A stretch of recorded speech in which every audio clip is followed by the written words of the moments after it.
Hello दोस्तों, मैं आपका स्वागत करता हूँ मेरे YouTube चैनल शिव उपासना में। तो आज आपके लिए लाया हूँ मैं एक दिलचस्प कहानी, जिसमें मैं आपको बताऊंगा गणेश जी के जन्म के बारे में। तो चलो चलते। पुराणों के अनुसार माँ पार्वती स्नान कर रही थी, तभी भगवान शंकर वहाँ पहुँच गए। पार्वती उन्हें देखकर लज्जित हो गई। तभी वहाँ उपस्थित विजया, जया आदि सखियों के कहने पर पार्वती जी ने अपने शरीर के मेल से एक पुतले का निर्माण किया। उस पुतले को माता ने पंचमहाभूत एवं प्राण डालकर परम तेजस्वी बालक का निर्माण किया। माता ने उसको वस्त्र, आभूषण, आयुध प्रदान किया और कहा, तुम मेरे पुत्र हो और तुम्हारा नाम गणेश है। ठीक उसी समय गणेश जी को आदेश दिया, जब तक मैं इस गुफा से बाहर ना निकलूं, तब तक तुम किसी को भी यहाँ अंदर नहीं आने देना। यह कहकर माता स्नान करने चली गई। तभी भगवान शिव आ गए। गणेश जी भगवान शिव से अनभिज्ञ थे। भगवान शिव प्रवेश के लिए आगे आए। तभी गणेश जी ने कहा, ठहरो, तुम मेरी माता की आज्ञा के बिना प्रवेश नहीं कर सकते। शिव जी ने कहा, मूर्ख बालक, तू मुझे नहीं जानता, तू मुझे रोकेगा? मैं पार्वती का पति शिव हूँ, चलो यहाँ से। जब शिव जी ने इतना कहा तो गणेश जी कहने लगे, मैं नहीं जानता आप कौन हो, लेकिन मैं तो बस इतना ही जानता हूँ कि मैं माता की आज्ञा के बिना आपको प्रवेश नहीं दूंगा, चाहे अब जो भी हो।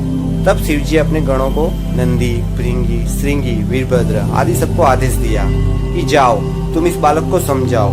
इसी तरह सभी ने उनको शिव जी के बारे में बताया, उनकी महिमा बताई। फिर भी गणेश जी ने कहा, मैं माता का पुत्र हूँ और माता का आदेश पालन करता हूँ। और ये सब सुनकर शिवगण वहाँ से चले गए और वो सभी शिव जी के पास आ गए। अपने गणों की बात सुनकर भगवान शिव को क्रोध आ गया। क्रोधित शिव जी ने आदेश दिया कि जाओ, उस मूर्ख बालक को सबक सिखाओ। समस्त शिवगण अस्त्र शस्त्र से सुसज्जित होकर युद्ध करने लगे। यही नहीं, स्वयं कार्तिकेय, विष्णु जी और ब्रह्मा जी भी युद्ध करने लगे। फिर भी वे गणेश जी को परास्त नहीं कर पाए। तभी भगवान शिव क्रोधित होकर गणेश जी पर त्रिशूल से वार किया और गणेश जी का सिर काट दिया। ये प्रहार इतना तेज था कि गणेश जी का सिर कई दूर पर्वतों के अंदर चला गया।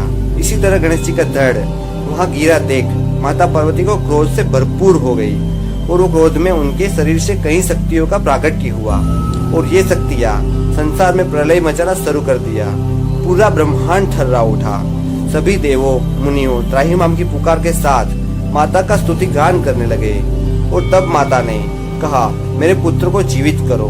माता की यह बात सुनकर ब्रह्मा जी आदि देवताओं ने शिव जी से विनती की, प्रभु आप गणेश जी को पुनः जीवित प्रदान करें।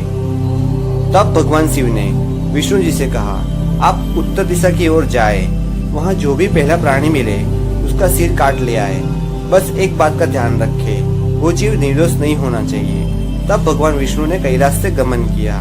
वहाँ उनको पहला प्राणी गजराज दिखा, तो वे श्रापित गजराज था। तो उसका सर काट के वे कैलाश ले आए और वो सिर को धड़ से जोड़ा और गणेश जी को जीवन दान दिया। और सभी देव देवताओं ने आशीर्वाद दिया कि आज से सबसे पहले आप प्रथम पूज्य होगे और आपके बिना कोई भी शुभ कार्य पूजा नहीं होगा और अनंत काल तक पृथ्वी पर पूजे जाएंगे। ओम नमः शिवाय।